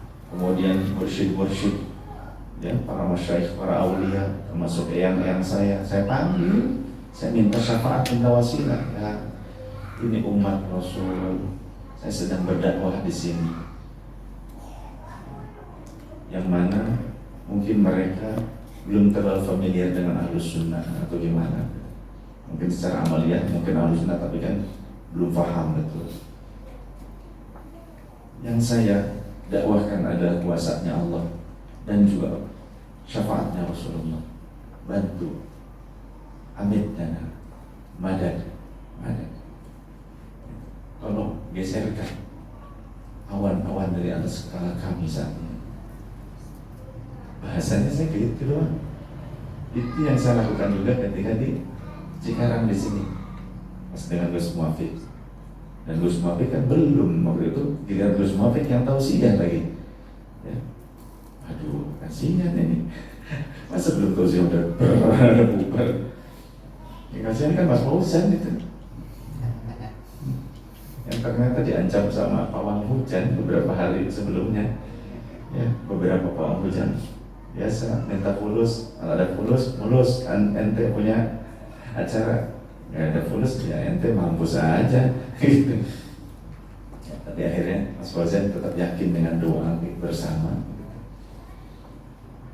Masa beliau, saya yakin dengan guru, bukan dengan gurunya, sebetulnya yakin dengan Gusti Allah yang yakin gurunya mau berdoa gitu loh kayaknya. Jadi bukan dengan gurunya, sebetulnya dengan Gusti Allah yang pasti kalau mau hujan ya gurunya berdoa lah gitu. Padahal tadinya saya nggak mau doain, biar aja. Ya kebetulan Umi kan di depan kehujanan, kan saya sayang istri dong, gitu ya. Ada bukan sayang kalian. Gitu. Umi itu sudah apa maksudnya? Apa ini mereka ini gini apa gimana itu? Oh maksudnya hujan, oh udah kesorot lampu kan, hujannya sudah mulai. Saya barulah berdoa. Tadinya mau malu saya. Kalau untuk pribadi memalu gitu kan, masa gini aja minta hujannya dipindahin gitu kan. Ini kan ujian. Tapi ketika melihat yang lain, saya tidak tega. Ketika menyertakan atau melihat yang lain, saya nggak tega. Dan di situ juga kredibilitas doa itu dipertaruhkan, bukan kredibilitas sayanya, bukan. Kredibilitas doa dan kredibilitas akidah aswaja yang meyakini tawassul itu dipertaruhkan. Itu yang saya yakini, bukan tentang ya Allah kredibilitas saya di sini kan dipertaruhkan, bukan. Siapa sih saya? Tapi kredibilitas kebenaran tentang dalil tawassul itu yang dipertaruhkan. Oh biasa ngomong tentang tawassul mana? Coba silakan tawassul. Kalau ternyata begitu, ya memang tetap gimana Gusti Allah ya walaupun tawassul juga. Tapi saya sampaikan kepada Allah dan ngomongnya begitu. Ya Allah, ini kredibilitas akidah Ahlussunnah wal Jamaah ini dipertaruhkan. Kredibilitas doa itu dipertaruhkan. Jangan sampai mereka putus harapan kepada Engkau. Jangan sampai mereka tidak meyakini akidah Ahlussunnah wal Jamaah ini karena Engkau tidak mengijabah doa. Ini ya Allah. Oh saya ngomong gitu. Akhirnya seketika pula di sana juga diperanti harus penikmat seketika pula. Seketika. Oh itu udah pada mau bubar jamaah, sama dengan yang di Cikarang sini kan. Udah diangkat terpalnya, udah nyari tempat mana, udah mau bubar, saya ngeliat sendiri langsung gitu. Wadah. Tadinya mau didiamin aja kan, masih pada diem, berarti masih kuat, tawakal, berarti bener, gitu kan, yakin, imannya tuh mantap gitu kan. Tapi ketika mulai, nah, pada berdiri, terpal dibalik jadi ada di atas, yang tadinya di bawah gitu, terpal itu yang biru-biru itu dibalik jadi ada di atas. Kemudian dengan bergeser, mulai mundur ke belakang, ruang, ya Allah, udah gini-gini aja. Tadinya Mbak, biar tawakal, kalian tuh diuji tawakal, tapi kaget begitu, Ustaz Fauzan ketempuhannya, Mas Fauzan nangis nih gitu saya. Kasihan, ya Allah, gitu. Bisa-bisa langsung menyerahkan. Sudahlah, saya nggak mau ngurus majelis lagi, nanti begitu kan repot, lebih repot lagi saya. Di sini dengan di sana kejadian sama dengan kalimat yang sama. Dan Allah ijabah. Ini tentang doa. Ada di dalam kitab Al-Jawharul Ma'ad, asy-syartul ula fi ijabati du'aat ya Allah. Syarat diijabahnya doa yang paling utama, yang paling pertama adalah keyakinan. Makanya orang non-muslim banyak yang minta doa juga kepada saya, bukan hanya orang muslim. Dan diijabah. Bukan karena sayanya, tapi mereka meyakini bahwa Allah yang saya minta itu maha pemberi ijabah, bukan sayanya. Nah sebelum saya lahir, yang meminta kepada Allah juga banyak ya kan. Nanti saat saya sudah wafat, yang meminta kepada Allah juga kan banyak, bukan cuma saya. Jadi apa yang saya dakwahkan ini tentang Allah, yang saya sampaikan ini tentang Allah dan tentang Rasulullah dan tentang kebenaran syariat Ahlussunnah wal Jamaah. Jadi gak usah ragu menjadi orang NU. Gak usah ragu menjadi orang Ahlussunnah wal Jamaah. Tawasul baik, gitu kan. Makanya beberapa murid saya kagok gelok ngadepin Wahabi, gitu. Ente hafal Quran silakan, dengan hafal Quran kita adu bacok, gitu. Ya beneran. Ada jamaah saya yang cerita begitu, teman-teman. Akhirnya saya mau tawasul saja, kemudian dia baca bareng-bareng gitu. Akhirnya Wahabinya pergi dari tempat tersebut yang tadinya mau menguasai masjid. Ini kejadian nyata. Salah satunya di Cirebon. Ya, di Cirebon. Biasa kalau sudah mulai wah genting, wah masjid direbut, atau apa direbut, baru manggil saya. Kan begitu. Tapi kalau aman-aman, nggak mau ngaji, maunya cuma yang bercanda-bercanda. Tolonglah ngaji diupayakan supaya apa? Ilmu yang disampaikan kepada umat. Jangan hanya kita menggalang uang banyak, kemudian dipakai untuk seremoni saja. Jamaah tidak dapat ilmu pulangnya, tidak dapat keyakinan yang kuat. Salah nanti, kasihan uang keluar banyak. Tapi bagaimana caranya beres pengajian yang besar itu? Banyak hamba Allah dan umat Rasulullah yang semakin kuat, kokoh keteguhan hati dan akidahnya, imannya, akidah. Subhanakallahumma wa bihamdika asyhadu an la ilaha illa anta astaghfiruka wa atubu ilaik. Wallahu a'lam bishawab. Wallahu al-muwaffiq ila aqwamit thariq. Assalamualaikum warahmatullahi wabarakatuh. Waalaikumsalam warahmatullahi wabarakatuh.